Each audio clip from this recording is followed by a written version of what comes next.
ಚಿತ್ರದುರ್ಗದಲ್ಲಿ ನಡೆಯಲಿರುವ ಮಾಜಿ ಮುಖ್ಯಮಂತ್ರಿ ಬಿಎಸ್ ಯಡಿಯೂರಪ್ಪ ಅಭಿಮಾನೋತ್ಸವ ಕಾರ್ಯಕ್ರಮಕ್ಕೆ ಸಕಲ ಸಿದ್ಧತೆ ಕೈಗೊಳ್ಳಲಾಗುತ್ತಿದೆ. ಈ ಸಂಬಂಧ ಬಿಜೆಪಿ ರಾಜ್ಯಾಧ್ಯಕ್ಷ ಬಿವೈ ವಿಜೇಂದ್ರ ಅವರು ಸಿದ್ಧತೆಗಳ ಕುರಿತು ಪರಿಶೀಲನೆ ಕೈಗೊಂಡರು. ಈ ಸಂದರ್ಭದಲ್ಲಿ ಸ್ಥಳೀಯ ಬಿಜೆಪಿ ಮುಖಂಡರು ಉಪಸ್ಥಿತರಿದ್ದರು. ಇದೇ ವೇಳೆ ಬಿವೈ ವಿಜೇಂದ್ರ ಮಾಜಿ ಮುಖ್ಯಮಂತ್ರಿ ಬಿಎಸ್ ಯಡಿಯೂರಪ್ಪ ಅವರು ಕೇವಲ ನಗರ ಪ್ರದೇಶಗಳಿಗೆ ಸೀಮಿತವಾಗಿದ್ದ ಬಿಜೆಪಿ ಪಕ್ಷವನ್ನು ಹಳ್ಳಿಗಳಿಗೂ ಕೊಂಡೊಯ್ದರು. ಇವರೊಂದಿಗೆ ಕೇಂದ್ರ ಸಚಿವರಾಗಿದ್ದ ದಿವಂಗತ ಅನಂತಕುಮಾರ್ ಸಹ ಹೆಜ್ಜೆ ಹಾಕಿದ್ದರು ಎಂದು ಸ್ಮರಿಸಿದರು. ಯಡಿಯೂರಪ್ಪ ಅವರ ರಾಜಕೀಯ ಜೀವನ 50 ವರ್ಷ ತುಂಬಿದ ಹಿನ್ನೆಲೆಯಲ್ಲಿ ಅಭಿಮಾನೋತ್ಸವ ಕಾರ್ಯಕ್ರಮ ಹಮ್ಮಿಕೊಳ್ಳಲಾಗಿದೆ. ಜಿಲ್ಲೆಯ ಹೊಳಲ್ಕೆರೆ ರಸ್ತೆಯ ಕನಕ ವೃತ್ತದಿಂದ ಬಿಡಿ ರಸ್ತೆಯ ಮದಕರಿ ವೃತ್ತದವರೆಗೂ ಮೆರವಣಿಗೆ ನಡೆಯಲಿದೆ ಎಂದರು.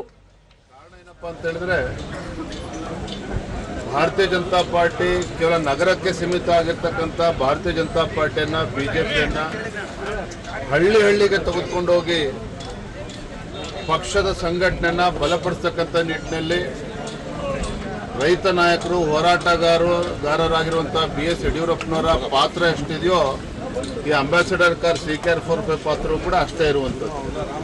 ಯಡಿಯೂರಪ್ಪನವರು, ಅನಂತಕುಮಾರ್ ಅವರು, ಶಂಕರ್ ಮೂರ್ತಿಗಳು, ಅನೇಕ ಹಿರಿಯರು ಇದೇ ಅಂಬಾಸಿಡರ್ ಕಾರ್ನಲ್ಲಿ ರಾಜ್ಯಾದ್ಯಂತ ಪ್ರವಾಸ ಮಾಡಿ ಅಂಥ ಕೆಟ್ಟ ಪರಿಸ್ಥಿತಿಯಲ್ಲೂ ಕೂಡ ಅಂಥ ದುಸ್ಥಿತಿಯಲ್ಲೂ ಕೂಡ ಯಡಿಯೂರಪ್ಪನವರಿಗೆ ಒಂದು ಶಕ್ತಿಯನ್ನು ತುಂಬಿರ್ತಕ್ಕಂಥದ್ದು ನಮ್ಮ CKR4.